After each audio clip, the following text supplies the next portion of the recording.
আসসালামু আলাইকুম রহমতুল্লাহ। তো আজকে আমি আপনাদেরকে খুব ইন্টারেস্ট একটি বিষয় দেখাবো।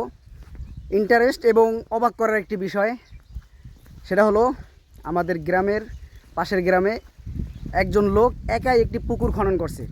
আমরা সাধারণত যত পুকুর দেখি বা যত পুকুর খনন করতে দেখি সেটা কিন্তু হয়তো বেকু দিয়ে করা হয় বা অনেকজন মানুষ মিলে পুকুর খনন করে। কিন্তু এই প্রথম, আমি এর আগে কখনো দেখি নাই, এই প্রথম আমার জীবনের প্রথম দেখলাম যে একজন লোক একাই একটা পুকুর খনন করছে।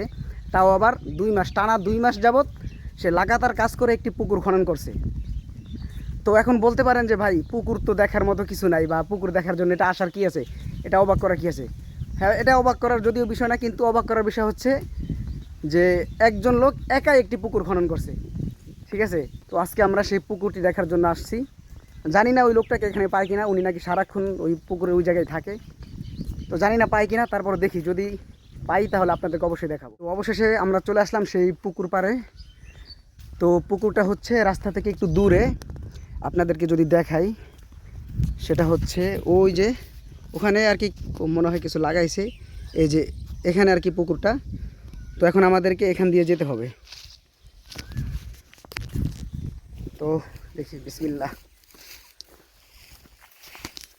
তো এই এই যে সাঁকো, এটা দিয়ে আর কি আমাদেরকে এখন যেতে হবে। বিসমিল্লাহ।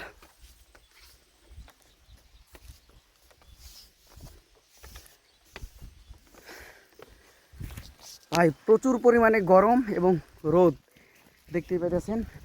তো এখান দিয়ে যে আমরা চলে যেতেছি, পুরোটাই বিল এবং এগুলো হচ্ছে পাট।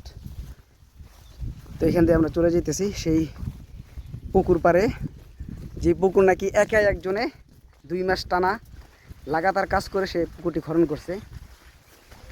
তো দেখা যাক। তো ফাইনালি আমরা চলে আসলাম সেই পুকুরে। যদি আপনাদেরকে দেখাই, ওই যে ওখান থেকে, এই যে এখান থেকে নিয়ে এই যে এই যে পুকুরের পুরো বর্ডারটা, এই যে এই পর্যন্ত এটা পুরাটা খনন করা।